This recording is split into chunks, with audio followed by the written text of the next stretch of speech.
जब अपने कंधे पे बोझा उठाता है तो इस देश का ढांचा बना देता है। कि ये पीडीए वाले हों या ये एनडीए वाले हों, ये दोनों के दोनों अगर एक सांपनाथ है तो दूसरा नागनाथ है। ये दोनों के दोनों एक ही थाली के चट्टे बट्टे हैं। इस देश को पहचान दिलाने वाले किसान, मजदूर, शोषित, पिछड़ा, आदिवासी, अल्पसंख्यक समाज को कह रहे हैं कि जाओ अपने परिवार का गुजारा 5 किलो राशन में कर लो। वो प्रधानमंत्री ऐसा कह रहा है जो अपनी नाक पोंछने के लिए भी 1000 रुपए का रुमाल इस्तेमाल कर लेता है। लोगों से कहने आई हूं कि ये दूसरे जो चोर आपके बीच में खड़े इंडिया अलायंस वाले, ये कहते हैं हम पिछड़ा, दलित, अल्पसंख्यक की रहनुमाई करते हैं। अगर पिछड़ों की रहनुमाई करते हैं तो 69,000 शिक्षक भर्ती का घोटाला हुआ, और जब उस घोटाले में पिछड़ों के लड़के लखनऊ की धरती पर लाठी खा रहे थे तब ये पिछड़ों की रहनुमाई करने वाले कहां थे? ये आज जो यादव पिछड़ों की बात कर रहे हैं वो इतने अगड़े हो गए हैं कि ठाकुरों में अपनी रिश्तेदारियां कर रहे हैं। वरना बताइए कौन पिछड़ा कुर्मी है, कौन गाछी है, कौन कहार है, कौन पाल बदरिया है, कौन मौर्य है जो ठाकुरों में अपनी रिश्तेदारियां कर रहा है? और इसीलिए मैं कहती हूं कि अब पिछड़ों के नाम पे राजनीति नहीं होगी हम मुसलमानों की, कि जो हमारा नाम तक नहीं ले रहा है हम उसके नाम पर अपनी जवानी कुर्बान करने चले हैं। जो हमारा नाम तक नहीं ले रहा है हम उसके नाम पर पिछले 25 सालों से दरिया बिछाने का काम कर रहे हैं। आवाज बुलंद कर सके तो उस उच्च सदन में माननीय असदुद्दीन ओवैसी साहब और स्वामी प्रसाद मौर्य जी सरकार की आंखों में आके डाल करके सवाल कर सके। अध्यक्ष, पूर्व मंत्री उत्तर प्रदेश सरकार माननीय स्वामी प्रसाद मौर्य जी, प्रदेश अध्यक्ष AIMIM जनाब शौकत अली साहब, पूर्वांचल अध्यक्ष इसरार अहमद साहब, राष्ट्रीय कार्यकारिणी सदस्य अपना दल अजय पटेल जी, राष्ट्रीय शोषित समाज पार्टी AIMIM अपना दल के सभी सम्मानित पदाधिकारी, सहयोगियों का, समर्थकों का, मंचासीन अपने समस्त सम्मानित पदाधिकारियों का और आप जनता का दिल की गहराइयों से लोकतंत्र के मजबूत स्तंभ, लोग अपने बंधुओं का, पत्रकार बंधुओं का, सुरक्षा में लगे सुरक्षा कर्मियों का, जिनका नाम ले पाए और जिनका नाम नहीं ले पाए, स्वर की गहराइयों से, दिल की गहराइयों से हार्दिक स्वागत, अभिनंदन और वंदन करते हैं। आज इस देश की जो वर्तमान परिस्थितियां हैं, पूरा गेम परसेप्शन का है और ये परसेप्शन ये फैलाया जा रहा है कि इस देश की लोकतांत्रिक व्यवस्था में जब ये लोकतंत्र का त्योहार चल रहा है तो लड़ाई आमने सामने की है, बड़े कट्टे और टाके की है, और ये लड़ाई सीधे सीधे एनडीए बीजेपी के सामने इंडिया अलायंस पीडीए की है। मैं ये तो नहीं जानती कि इनके बीच में कांटे की टक्कर है या नहीं, लेकिन ये जरूर जानती हूं कि इन दोनों के बीच में 100% आपसी समझौता जरूर है। और ये समझौता ऐसा है कि जहां एनडीए कमजोर पड़ जाए वहां पीडीए बढ़ जाए, और जहां पीडीए कमजोर पड़ जाए वहां एनडीए को हरा दे दो। कहने का मतलब ये है कि सत्ता अगर इनके हाथ से निकले तो इनके हाथ में चली जाए, और इनके हाथ से निकले तो इनके हाथ में चली जाए। किसी भी सूरत में इस देश की सत्ता इस आम आदमी, पिछड़ा, दलित, आदिवासी, मुसलमान के हाथ में ना आने पाए, और यही सोच है पीडीएम की। मुझे बड़ी खुशी है कि आज माननीय स्वामी प्रसाद मौर्य जी के आह्वान पर मुझे ये मौका मिला कि मैं आप सम्मानित जन के बीच में पीडीएम से संबंधित बातें रखते हुए आपको पीडीएम से जोड़ने का काम कर पाऊं। ये पिछड़ा, दलित, अल्पसंख्यक, आदिवासी, मुसलमान समाज, ये वो समाज है इस देश का जब इस देश के खेत खलिहानों में उतर जाता है तो इतना अनाज पैदा कर देता है कि 135 करोड़ लोगों का पेट भर देता है। ये पिछड़ा, दलित, आदिवासी, मुसलमान समाज, ये वो समाज है जब अपने कंधे पे बोझा उठाता है तो इस देश का ढांचा बना देता है।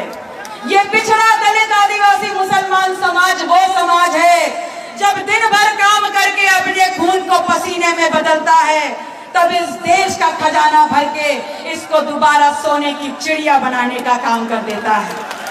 लेकिन यही पीडीएम समाज इस 75 साल की आजादी वाले देश में जब अपनी हक, अपनी हिस्सेदारी, अपना समान शिक्षा, सदन, रोजगार, कमाई, पढ़ाई, लिखाई में मांगता है, तब ये सरकारें कहती हैं कि अभी आप लाइन में हैं, थोड़ा इंतजार कर लो। तो मैं आपसे कहती हूँ कि लाइन में तो हम पिछले 75 सालों से हैं और पिछले 75 सालों से अपने संविधान की ताकत को इस्तेमाल करके हर वो शख्स को हमने सरकार बनाने का काम किया है जिस पे हमने विश्वास किया था कि हमारी हिस्सेदारी वो हमको दे देगा। लेकिन अफसोस, जो भी आया वो हमको वोट बैंक समझ करके हमारी संवैधानिक ताकत को लूट करके चला गया और हमको दोबारा लाइनों में खड़ा करने का काम कर दिया। मैं आपसे कहती हूँ कि ये पीडीए वाले हों या ये एनडीए वाले हों, ये दोनों के दोनों अगर एक सांपनाथ है तो दूसरा नागनाथ है। ये दोनों के दोनों एक ही थाली के चट्टे बट्टे हैं। इन दोनों को पिछड़ा, दलित, आदिवासी, मुसलमान का 100% वोट चाहिए, लेकिन हिस्सेदारी के नाम पर ये हमको ठेंगा दिखाने का काम कर देते हैं। मैं आप लोगों से कहने आई हूँ कि ये एनडीए वाले 2014 में बड़ा तड़प रहे थे बिन पाली मछली की तरह अपनी सरकार बनाने के लिए, और तब कहा था कि देश को बहुत आगे तक ले जाएंगे, विकसित कर देंगे, हर घर में दुगनी कमाई होगी और हर साल 2 करोड़ नौजवानों को रोजगार देंगे, 15-15 लाख बोनस में दे देंगे, अच्छी दवाई और अच्छी पढ़ाई दे देंगे। और देख लीजिए, घर घर मोदी, हर हर मोदी के नाम की खुजली हाथों पे ऐसी उभर गई कि जाके एक आदमी ने 5-5 वोट दे करके प्रचंड बहुमत की सरकार बना दी।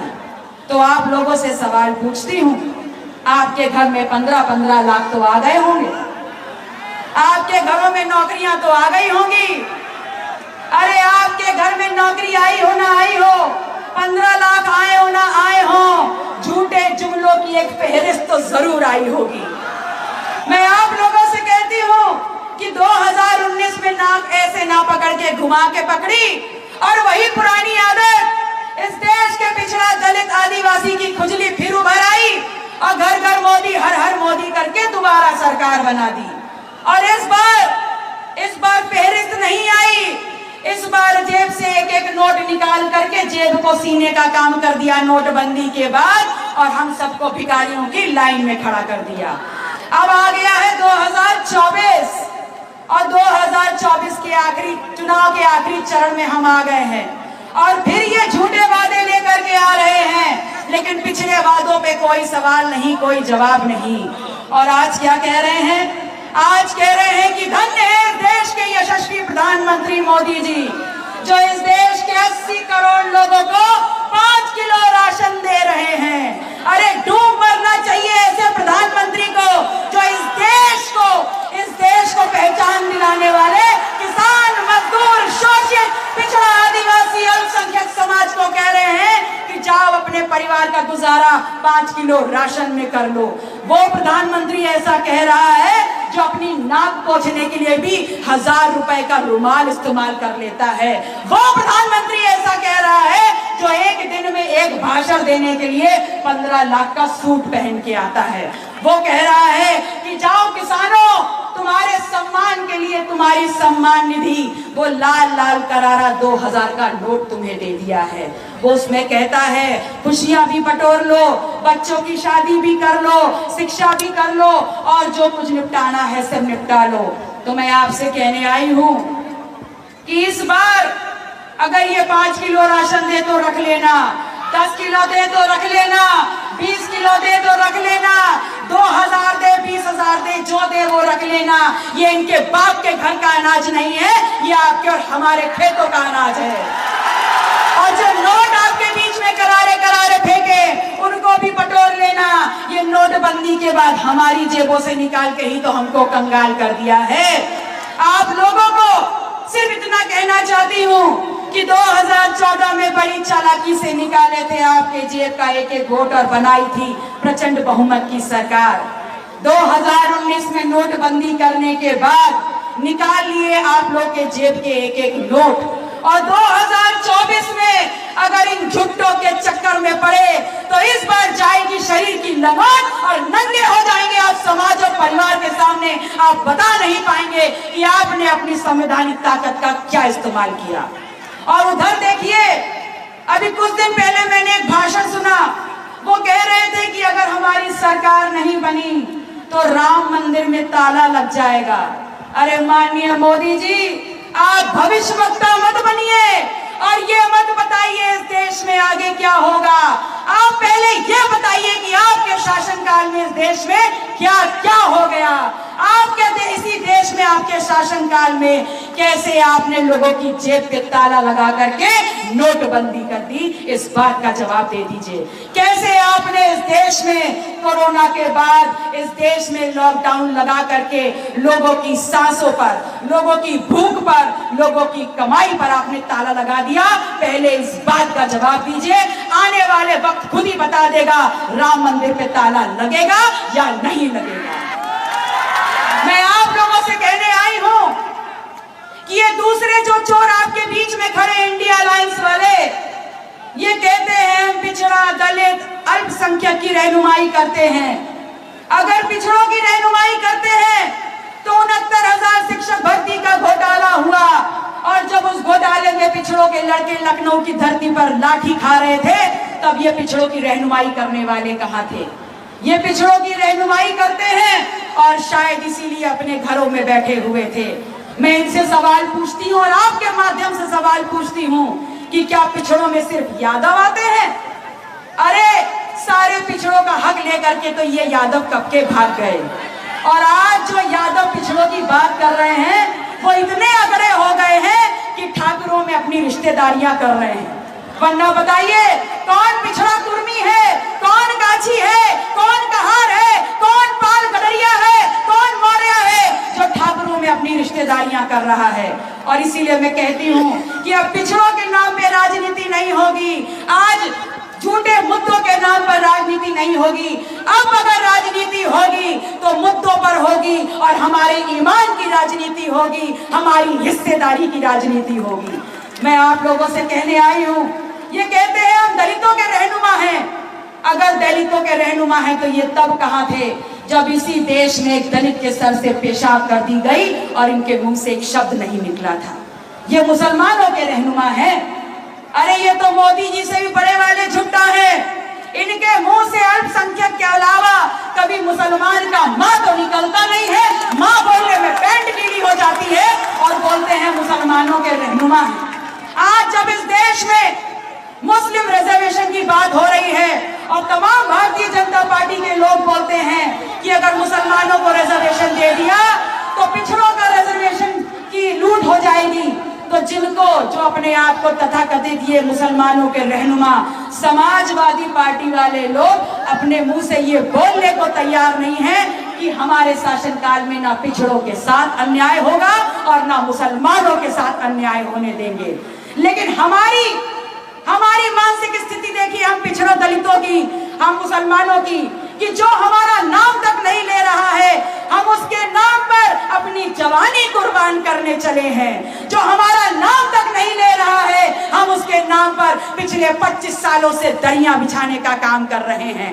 जो हमारा नाम तक नहीं ले रहा है हम उसके नाम पर इस लोकतांत्रिक व्यवस्था में अपनी संवैधानिक ताकत, इस वोट की ताकत को घंटों लाइन में धूप में खड़े होकर के उसको वोट दे करके उसको सरपरस्ती देने का काम करने का सोच रहे हैं।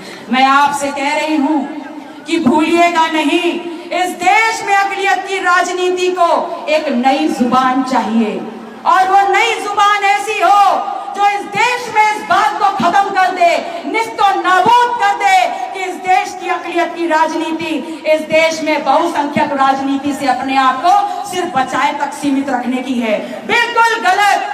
वो नई आवाज इस देश में इस बात को साबित करेगी कि अगर बॉर्डर पे मुसलमान खड़े होकर देश की रक्षा कर रहा है, अगर खेतों में उतर करके मुसलमान देश की आजाद पैदा कर रहा है, अगर अपने हाथों के हुनर से ये देश को दुनिया में ख्याति दिला रहा है, तो इस देश में लड़ाई मुसलमानों की हक और अधिकार और हिस्सेदारी की है और संवैधानिक हिस्सेदारी की है। मैं आपसे कोई लंबे चौड़े वादे करने नहीं आई।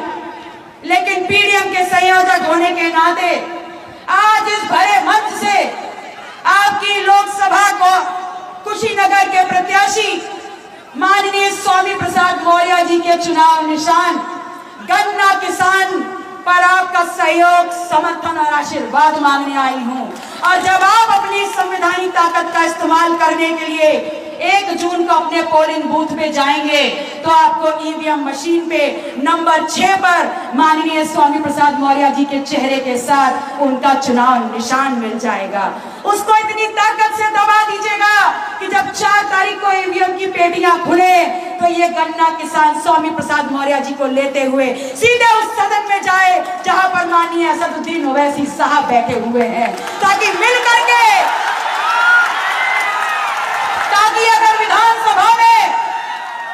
अगर विधानसभा में आपकी ये बहन पीडीएम की आवाज बुलंद कर सके तो उस उच्च सदन में माननीय असदुद्दीन ओवैसी साहब और स्वामी प्रसाद मौर्य जी सरकार की आंखों में आंखें डाल करके सवाल कर सके। आप सभी अकलियत के लोगों का, मेरे भाई बहनों, बुजुर्गों, माताओं बहनों और दूर तक मेरी आवाज को सुनने वाले जो कुशीनगर के कोने कोने से आए हैं, आप सभी ईमान वालों से अंत में एक ईमान की बात कहते हुए रजा लूंगी कि तुम ही नहीं हो वारिसे, तुम ही नहीं हो वारिसे शब्बीर मोमिनो,